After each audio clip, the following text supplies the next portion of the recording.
I'm just thinking back. I heard it at a youth retreat one time. This guy gave a sermon on rock and roll, and he was talking about Mick Jagger and how Mick Jagger was. And this was kind of like the Goat's Head Soup, the early to mid '70s period.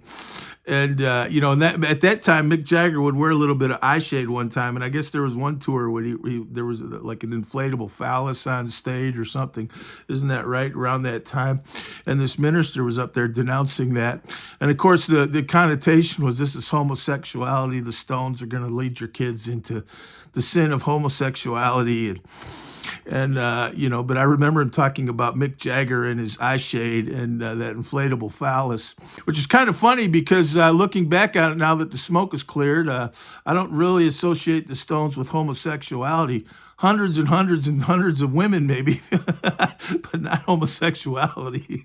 I don't know if that's much better, but anyway, but boy, oh boy, if you thought he didn't like the Stones and their sexuality and their sexual themes, boy, oh boy, you wouldn't want to hear him talk about Black Sabbath. That was just if you were listening to Black Sabbath, that was you were worshiping the devil. You were just terrible, and that music should you should burn those albums. It was like an occult, like a Ouija board or something. Don't even have it in your house, I mean, and it was really serious. And you know what? I'm not making fun of that. I'm here kind of laughing, but I'm really not making fun of that because what does the Bible say? Whatsoever is pure, whatsoever is true, whatsoever is wholesome, what is uplifting and positive, think on these things. And I think that's good advice. And over the years, I think that's good. So I'm not even making fun of that minister or what he was saying.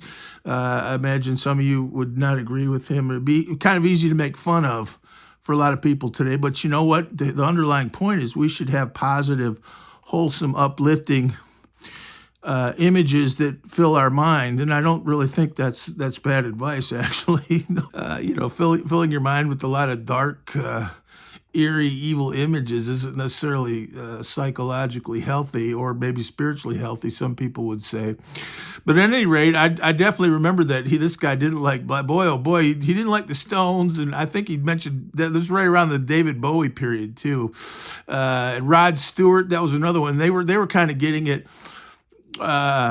For their androgyny, in the early '70s, and Rod Stewart's another one. You might associate him with hundreds of women, but I wouldn't say all that much homosexuality. I don't know, but anyway, I remember now that I'm remembering.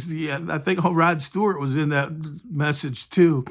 But boy, oh boy, a Black Sabbath was just there was nothing redeeming about Black Sabbath. I remember talking to that guy about Cat Stevens, and he really didn't like Cat Stevens too much because he was pantheistic and kind of Eastern mysticism, like on Catch Bullet 4 or Buddha in the Chocolate Box. And of course, Cat Stevens ended up converting to Islam, whereas I would find a lot of nice spirituality in Cat Stevens.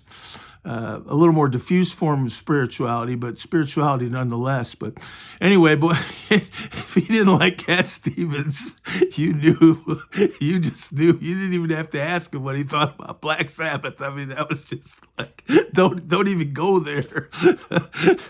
And I miss that guy. It's like a lot of people in your life, coaches or something. Some of those people could they're all right. I'm just thinking about that preacher, but he definitely had an influence on me for a while there.